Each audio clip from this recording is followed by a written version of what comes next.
सासे बोराय भिखारिया नगरनि मुखुबोसिन लामायाव जिरायोमोन। बिनि मुङा रामुमोन। बायफ्लेनाय जि-जोम, आखायाव गोजाम खुरै आरो मेगनाव गोबां सुमां। मानसिफ्रा बेखौ सानफ्रोमबो नुयोमोन, माखासे खाउरि गारनानै आवगायलाङोमोन। बियो मानो भिखारि जाखो बेखौ रावबो मिथिनो नाजायाखैसै। रामुआ जेब्लाबो मिनिस्लुनायजों मानसिफोरखौ साबायखर बावयो।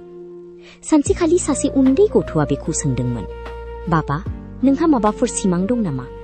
रामुआ मिनिनानै बुंनायसै, औ फिसाज्ला, सानसे आं ओरैबादि गिदिर सुबुं जाहैगोन दि रावबो निखावारि मानसिखौ आं उखैहाब उन्दुनो होनाय नङा। बेखौ खोनानानै मानसिफ्रा मिनिदोंमोन। बिसोर सानदोंमोन दि सासे भिखारि सासे लाखपति जानायनि सिमां नुगासिनो दं। नाथाय बै सानखालिनो रामुआ गावनि जिउखौ सोलायनो थिरांथा लादोंमोन। बियो फिख'निफ्राय मोननाय मोनफ्रोमबो रांनि खरसानिफ्राय एसे लासै लासै दोनथुमनो हमबायमोन। बियो खरसाखौ खम खालामदोंमोन आरो रां दोनथुमनो लादोंमोन। माखासे दाननि उनाव बियो गांसे गोजाम साहानि केटलि आरो माखासे गिलासफोर बायदोंमोन। फुङावनो बियो लामा सेराव साहा फाननो हमबाय। गिबियाव जोबोद खम बायग्राफोर फैदोंमोन, नाथाय बिथांनि खस्थ' आरो गोथारथिया लासै लासै सुबुंफोरनि गोसोखौ देरहासारदोंमोन। बोसोरनैसोनि उनाव बिनि फिसा फिसा साहा गलाया लामा सेरनि गांसे गिदिर रेस्टुरेन्टआव सोलायदोंमन। बियो गावबादि गोरिब मानसिफोरखौ खामानियाव दोनदोंमोन, जाहाथे बिसोरजोंबो मान होनानै जिउ खुंनो हायो। सानसेखालि सासे गिदिर फालांगिरिया गावनि रेस्टुरेन्टआव ओंखाम जाखांदोंमोन। बियो रामिनि खस्थ' आरो गोथारथिखौ जोबोद मोजां मोनोमोन। बियो रामुजों लोगो जानो खोथा होदोंमोन। रामुआ बे खाबुखौ आजावना लादोंमोन।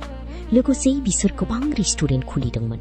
उनाव बिसोर हटेल, केटारिं आरो जाग्रा आदारनि गिदिर फालांगि जागायदोंमोन। दान्दिसे समनि गेजेरावनो रामुआ लाखपति जाहैबाय।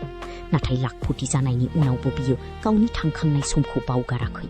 बियो निखावारिफोरनि थाखाय बेसेन नाङै आदार मिरुफोर खुलिदोंमोन, मावरिया गथ'फोरनि सोलोंथाइनि थाखाय रां होदोंमोन आरो न' गैजायै सुबुंफोरनि थाखाय थाग्रा खुलि बानायदोंमोन।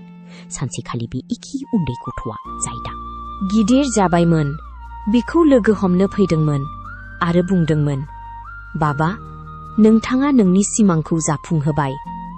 रामुआ मिनिनानै बुंबाय, निखावरिया मानसिखौ बेखेवा। जुदि नोंथांनाव साहस, सैथोथि आरो खस्थ' दं, अब्ला नोंथांनि खाफालाबो सोलायनो हागौ। बिथांनि सल'आ गासै हादोरावनो थुलुंगा जाहैदोंमोन। सुबुंफोरा बिथांखौ सासे लखपति महरैल' नङा, नाथाय जाफुंसारनायजों लोगोसे सुबुं माहारि आरजिनाय सासे सुबुं महरैबो नायनो हमदोंमोन।